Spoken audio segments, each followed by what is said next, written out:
Tanggapan Najwa Shihab soal pernyataan Ganjar yang dianggap rendahkan profesi jurnalis. Jurnalis senior Najwa Shihab buka suara menjelaskan soal pernyataan Ganjar Pranowo yang dinilai merendahkan profesi jurnalis dalam program Mata Najwa di Universitas Gadjah Mada, UGM, beberapa waktu lalu. Najwa mengaku tidak tersinggung dengan pernyataan Ganjar yang dianggap merendahkan profesi jurnalis.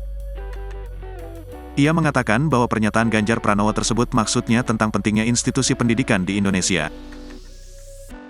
Menurut Najwa, konteks pembicaraan Ganjar Pranowo adalah pentingnya dunia pendidikan diisi oleh orang-orang baik dan yang terbaik.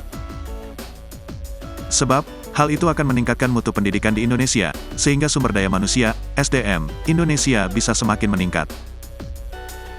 Karena itu, Ganjar kemudian menyarankan agar lulusan terbaik di kampus sebaiknya bekerja sebagai dosen, bukan bekerja di bidang yang lain. Saat Ganjar mengeluarkan pernyataan itu, Najwa menjelaskan dirinya kemudian merespons karena ingin mengetahui apa yang dimaksud mantan Gubernur Jawa Tengah itu.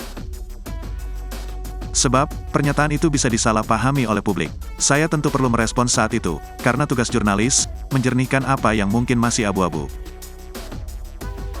Makanya saya katakan bahwa profesi jurnalis itu membanggakan, ujarnya. Najwa berharap masyarakat memahami apa yang menjadi isi pembicaraan dalam program tersebut. Serta tidak berpolemik dengan adanya informasi yang tidak lengkap dan tidak jelas konteksnya.